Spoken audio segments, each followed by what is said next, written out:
MoShiach Rabbi Mendel Kessin part edited written speech based on the MoShiach. The difference between now and the MoShiach is unfathomable. If you think you have an inkling, you are incredibly mistaken. I will tell you one chazal in the Midrash Rabbah at the end of Kahels. It says, the Torah of Moshe Rabbeinu, which is everything we know, Bavli, Yerushalmi, Midrash, Mekilta, Teshuvas, everything, is Hevel, Luft, air, compared to the Torah of the MoShiach. Air. That's how insubstantial it is. Its surface. The Torah of the MoShiach is comparatively substantial.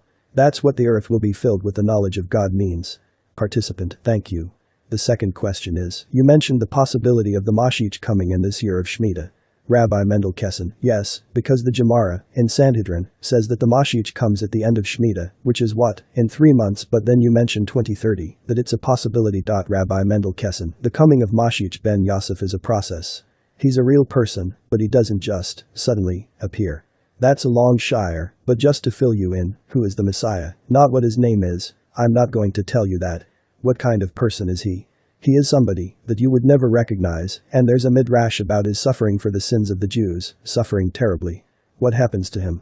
There's a pasuk, verse in Yeshayahu, Isaiah, Pasuk Bes, verse 52, towards the end, which says, Hein Yaskal Avdi, behold, my servant will grow wise. Who is God's servant? There are different opinions. Most people hold it's the Jewish people, but the Targum says it's the Messiah himself. It continues, and he will be exalted, will become exceedingly high, will grow exceedingly. These are 3 expressions of growth. The Midrash asks, why does it refer to Messiah this way?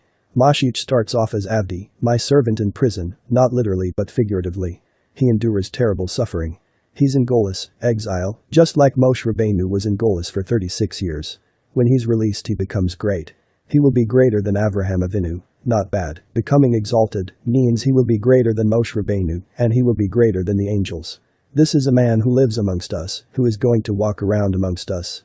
Could you imagine seeing a man that is greater than the angels? It's inconceivable. We cannot imagine someone greater than Avraham Avinu and Moshe Rabbeinu. Forget it. And angels. It means that the MoShiach is the most dangerous man in the universe. Why? If you were to approach this guy, you would drop dead from his kedusha, holiness. It's like Moshe Rabbeinu who, if you recall, wore a mask. You couldn't look at his face. You could not look at the kedusha of Moshe Rabbeinu, same thing. Likewise, you cannot look at the kedusha of the MoShiach. So, when he comes, he's going to kill everybody. Think about that. Fortunately, he starts off at 0, because he's a prisoner, suffering for the sake of the Jewish people. Therefore, he's going to appear as a regular guy, but his potential is inapprehensible. Then he will be released, and he will grow, and, at the same time that he grows, the Jewish people grow with him. That's the incredible thing.